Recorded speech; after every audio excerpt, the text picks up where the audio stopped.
Peter, next question has to deal, and I think deal with current events. And it's really around Europe's social democracy, or the democracies, and not that we don't have them in Latin America, but right now there's a fascination in this country with social democracy, given the candidate Bernie Sanders for the Democratic nomination for president. And we have a bunch of 20-somethings, 30-somethings following a 80-something. How did we get here? What if we want to be like a social democracy? What is the future of the social democracies in Europe? Give us your take on that. Sure. Well, let's start with why the Europeans chose the model that they did.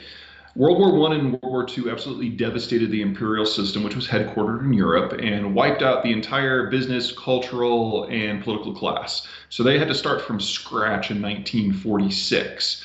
So after that kind of devastation, if you didn't centralize the power of the state, you would probably be dealing with famine, because all the infrastructure had been wiped out. Everyone who knew how to do something had been, at a minimum, thinned out in the wars. So the government had to take care of people.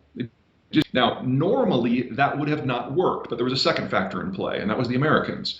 We basically paid Europe to be on our side during the Cold War. We patrolled the global oceans for them, so they didn't need to have empires.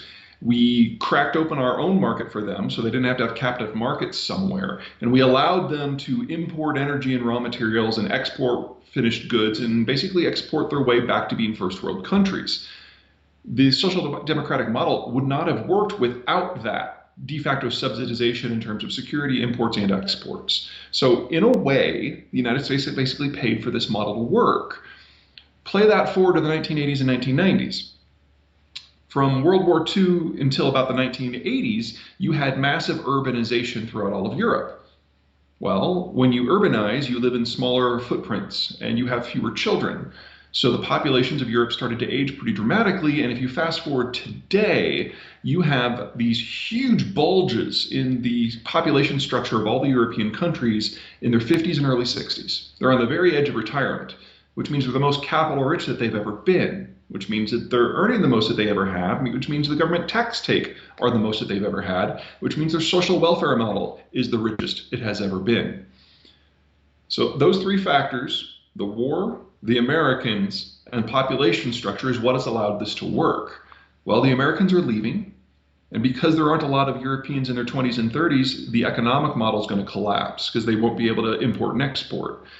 And within the next 10 years, almost every European country ages into mass retirement, so the tax take goes away while the payout bill for retirees goes up. So this entire model was wonderful for 70 years, and now it's over.